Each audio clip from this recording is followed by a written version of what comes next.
All right, hey there everyone. Today we're going to be talking about glide performances, glide range, stuff like that, and how we need to start tying in this information whenever it comes to doing solos out of the pattern and whenever it comes to doing kind of just beginner cross countries and things of that nature.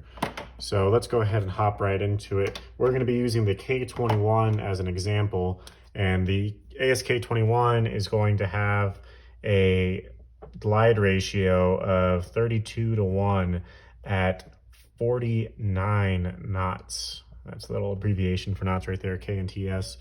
That's going to be our baseline. This is going to be what we need to know for anything that we're about to do. And every glider has a different glide ratio. The Peewee has a little bit worse glide ratio, I think. The 126 is in the 20 to 1 area. The duos into the 45, 48 to 1, I believe. So every glider is going to have a different glide ratio. You can find it in the manual, but we're going to be using the K21. So that's what we're going to be using as a baseline here. And again, it's 32 to 1 at 49 knots. And I'm kind of going to write that right over here, just so we have it, but I'm going to get it out of the way a little bit. So it's 32 to 1 at 49 knots. All righty. So what does that mean? What does the 32 to 1 number mean? The 32 to 1 number basically means that for every foot that we go down in altitude, all right, so for every 1 foot down, theoretically, we should be able to go about 32 feet forward in distance. And we can change this to anything we want. We could change it to 1 nautical mile down is 32 nautical mile forward. We could change it to 32 centimeters forward equals 1 centimeter down. Of course, that's a little ridiculous whenever we're talking about glide ratios, but that's the beauty of a glide ratio. You can put it to any unit as long as you match it with your other side of the ratio. So that's kind of where we're starting out. We also want to keep in mind that 32 to 1 is what the manufacturer specified in a near perfect environment. They're saying you're going to achieve 32 to 1 with barely or no, little to no wind, actually more like no wind in the atmosphere. The airfoil is brand new. There's no dents, scrapes, bruises, bugs. There's no headwinds. There's no tailwinds. You're at whatever weight they did the flight test at. It's early in the morning. It's not a hot summer day, so there's no thermals. It's not really sinky January afternoon, so there's not a lot of sink. It's just a standard atmosphere. This is what we decided, and this is the glide ratio that we came up with. So what does that mean? It means it's not really trustworthy, especially whenever we're talking about doing our first couple of small cross countries or even soloing out of the pattern. So what are we going to do? We're not going to use 32 to 1 anymore. We're going to use half of it. We're going to use 16 to 1. That gives us a good baseline, and I'm going to prove that here in a second, but that kind of gets us going on the track that we need to be going on. Okay, so 16 to 1. Now we've changed it. For every 16 feet that we go forward, we lose a foot. For every 16 miles that we go forward, we lose a mile. And that's what we need to know. The other thing we need to know is we need to be very careful that we can distinguish the difference between a nautical mile and a statute mile. So a nautical mile is going to be 6,076 feet in distance. And a statute mile is going to be 5,280 feet. All right. Does that make sense? So 6,076 and 5,280 feet. All right. How do we know which one to use whenever we're about to use the calculations that we're about to do? Well, it's very easy. Is the airspeed in knots or is it in miles per hour? Okay. Well, the K21's in knots, so we're going to be using 6,076 feet. All right, if we were in the 126 that has miles per hour, if we were trying to figure out the glide ratio of the Piper Pawnee for God knows why, we would be using 5,280 feet. But our airspeed indicator is calibrated in knots. So guess what? We're going to use knots, okay? So we're 16 to 1 at 49 knots, and we know that 1 nautical mile is the equivalent of 6,076 feet. All right, so this information is all we need to start doing the basics. All right, the basics are going to look like this. Like I said, 32 to 1, which we've already nixed to 16 to 1, but 32 to 1 was decided in a perfect environment. But guess what? We're not in a perfect environment. So what do? We figure out what our glide ratio is for the particular situations that we're faced with. And I'm going to make it pretty easy to understand what I'm trying to say here. So we have orange glider, which is over here. Okay, he's going to be called orange glider. And we have blue glider, which is going to be right here. And right here in the middle, we're going to have TSA. All right, these are both two gliders that have gone across country. They've had fun, and they're on final glide, and they are trying to figure out what glide ratio they have to see if it matches the glide ratio that they need to make it to the airport. All right, so let's say that orange glider is going to be about 10 nautical miles. 10 nautical miles to the southwest, and he's going to be, he's 10 nautical miles to the southwest, and we're going to have blue glider, which is going to be 10 nautical miles to the southeast. All right. Now, let's go ahead and look at this. We have a headwind for the blue glider, and that's going to be the whole wind for this area is going to be a wind at 25 knots. We don't really get winds that severe, but we do some days, and it can definitely happen. And so what does this mean? It means that this guy is trying to go downwind to TSA to get home, and this guy is going to be facing kind of a headwind factor because he's going to have to travel pretty much into the wind to get home. And this guy in the orange glider is going to have to pretty much just, he's going to have a pretty fun time. He's going to let the wind take him to TSA. Okay, so 25 knots of wind, they're both 10 nautical miles out, and now we need to figure out what's their glide ratio. And the reason for this example is to show just how drastic a change in their glide ratio could be. All right, so let's go ahead and let's do the formula. The formula is pretty simple. It's going to look like this. We're going to have our best L over D, and then we're going to multiply that by a fraction. The fraction is going to be our best L over D speed, not our best L over D, but our best L over D speed, plus or minus the headwind or tailwind, and we're going to divide that by our best L over D speed. Okay, so what does that look like? First of all, the plus or minus, let's talk about that. Plus is whenever you have extra ground speed. So if you have a 25 mile per hour tailwind, okay, so if the wind is still going like this at 25 miles per hour, okay, and we're going from here to here, from point A to point B, we're going to have a pretty good tailwind. And let's say we're actually going to change that to 25 knots, okay.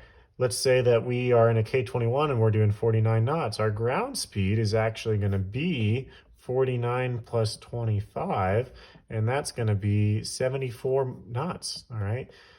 Okay, so we have 74 knots. So basically what you could reduce this down to is you could reduce this to your best L over D plus or minus your headwind or tailwind. Basically, you're talking about your ground speed. Okay, so once again, our best L over D in the K21 is going to be 32 to 1. And we're going to multiply that by 74 and we're going to divide that by 49. Okay, so let's go ahead and do the math here, and we will get 32 times 74 divided by 49. It's going to be a glide ratio of 48.3265306122. What can we reduce that down to? We're going to have a current glide ratio of 48 to 1. Okay, so 48 to 1 with a 25 knot tailwind. Now remember, it's 48 to 1 with a 45 knot tailwind, and it's 32 to 1 with no wind.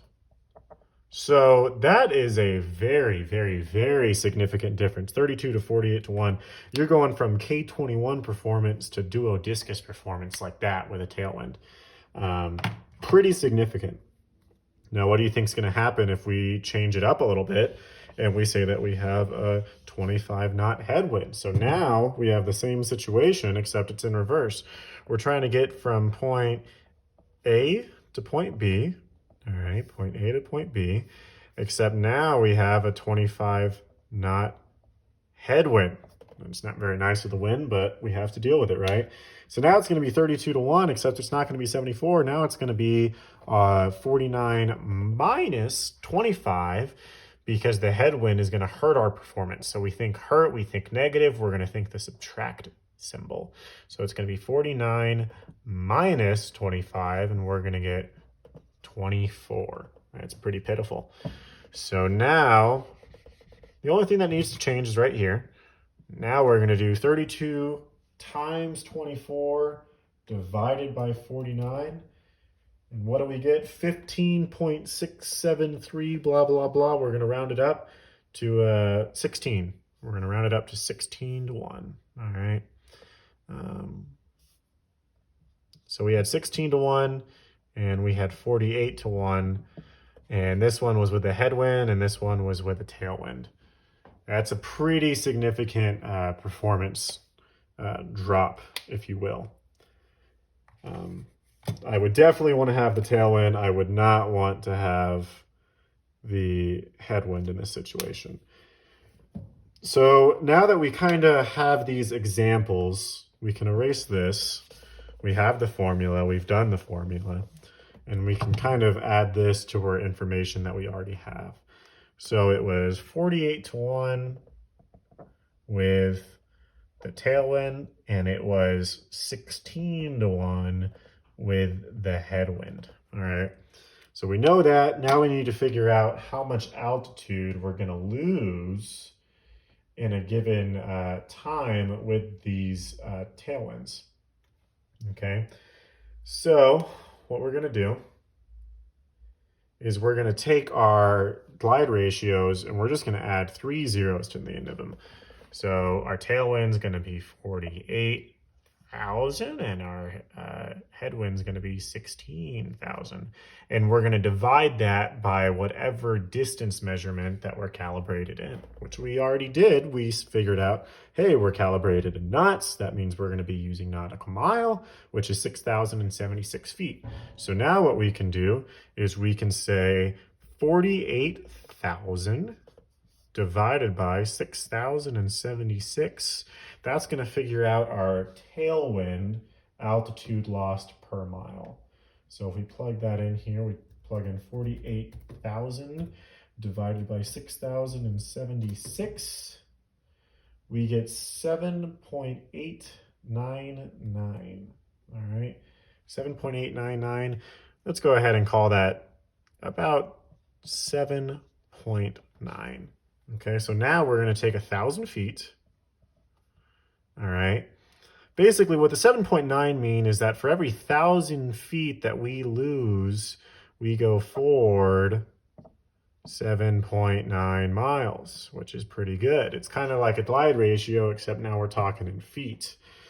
But in terms of listing those rings on the sectional, we need to do a little bit more work. Okay, so with the tailwind, we can go 7.9 miles per 1,000 feet. So now we need to figure out how many feet we lose per mile. So now what we're going to do is we're going to do 7.9 divided by 1,000. Let's see here. 7.9 divided by 1,000. Or I'm sorry, 1,000 divided by 7.9. And that's going to be 126.58. So we're going to call it 127 feet. All right, and again, we found that out by dividing 1,000 by 7.9. So we lose 127 feet per nautical mile, okay? To do this for 16,000 feet, we're going to do the same thing. We're just going to do it in reverse, all right? So we're going to do 16,000 feet, or 16,000 divided by 6,076. All right, and then on that, we're going to get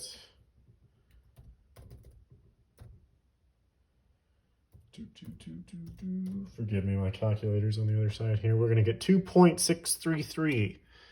All right, so we're going to get 2.6 miles per 1,000 feet. Okay, and that's going to reduce us down to 1,000 divided by 2.6. So let's figure that out.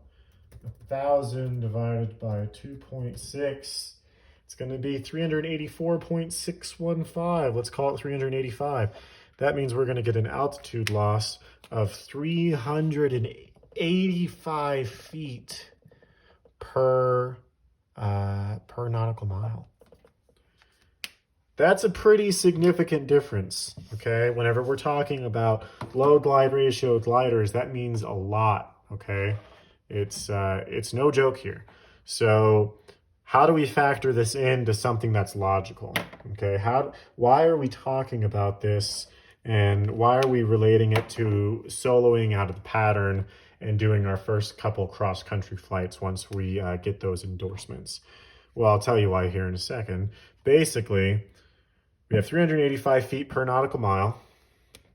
All right, so 385 feet per nautical mile with a headwind.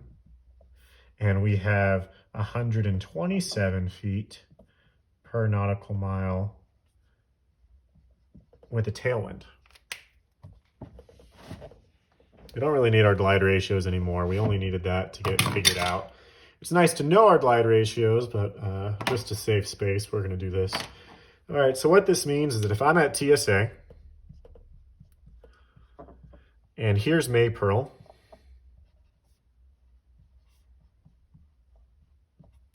and I'm going to do this. I'm going to draw a 1 nautical mile, 2 nautical mile, 3 nautical mile, 4 nautical mile, 5 nautical mile. So let's go 1, 2, 3, 4, 5. It's about 5 nautical miles away from Maypearl. Okay, and I want to get to TSA at pattern altitude. I want to get there at 1,600 feet. Okay, so TSA, I need to get there at 1,600. Okay, so let's say if I had the headwind, we can go ahead and say that 385 feet is about 400 feet. And now we can start adding on to that. So every mile that we go away from TSA, we need to be 400 feet higher than 1,600 because we want to get to TSA at pattern altitude. We don't want to get to TSA at field elevation. We don't want to get to TSA below the ground because that's not possible. So 1,600, we're going to add 400 here. That means we need to be at 2,000 feet. We need to be at 2,400 feet. We need to be at 2,800 feet. We need to be at 3,200 feet. And we need to be at 3,600 feet. So to have a comfortable glide, if we have a headwind, if we have a 25 knot headwind coming from north to south on our way back from Maypearl, we need to be at Maypearl no less than 3,600 to make comfortable glide in a K-21 at 32 to 1 at 49 knots back to TSA. If we keep this rule and we stay at or above 3,600 feet at Maypearl, even if we have that 25 knot headwind, which is pretty daring, it means that we're going to be able to make it back to TSA no problem at pattern altitude. All right.